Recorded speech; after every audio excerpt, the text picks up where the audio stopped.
Welcome to Music Girl. Before we get into the video, subscribe, like, and don't forget to comment down below. Now, as you may or may not know, Beyonce has started to enter a new era called Act 2, and we have surprise singles, which are rollouts. But first, let's start with 16 Carriages. A country song, 16 Carriages, reminds me of Daddy Lessons released back with the album Lemonade. I couldn't help but agree with Clarissa C when she mentioned something along the lines of that Beyonce's Lemonade album kind of teased this era in the Daddy Lessons song itself. In this song, she sings about losing her innocence at a young age, going through hardships by either witnessing it or she was in it. In the pre-chorus, she talks about her work and how she's been doing her job for a long time and how she's still going at it, even though she misses her kids, and the lines, only God knows, only God knows, only God knows. We see her faith as though she's putting her trust in this higher power to give strength. And the keyboard when this song is sang, we get a gospel reference to the way it's played. The chorus has a somber tone as she fights tears.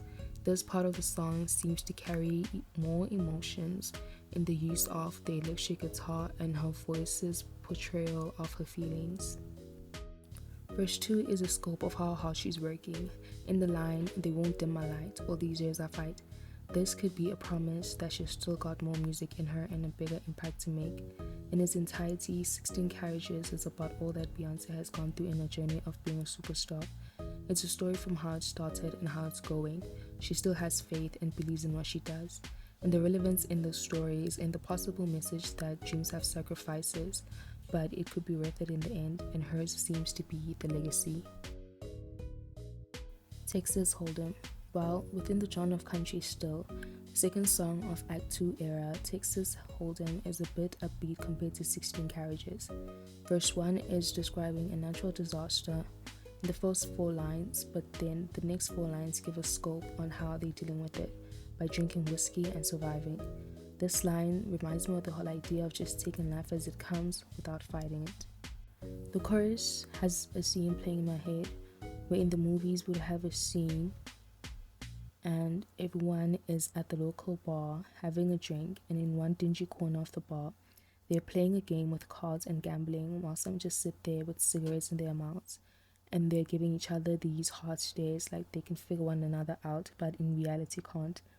While in the chorus in itself, Beyonce wants a good time by singing "And I'll be damned if I can slow dance with you," giving a carefree spin despite the beginnings of the first verse. Verse 2 is a scene that describes another crisis that is on its way, but they would rather go have fun instead. The pre-chorus and outro are a dance instruction, making the song all the more about an escape from your problems for a moment. This next project is predicted to be a country music album, and it's really fun seeing the Beehive get geeked and hyped. It's like watching a kid get excited for candy or something, and since I didn't get the chance to fully live through and follow a Beyonce era, this will be my first, so I'm excited for the rollout and the project itself.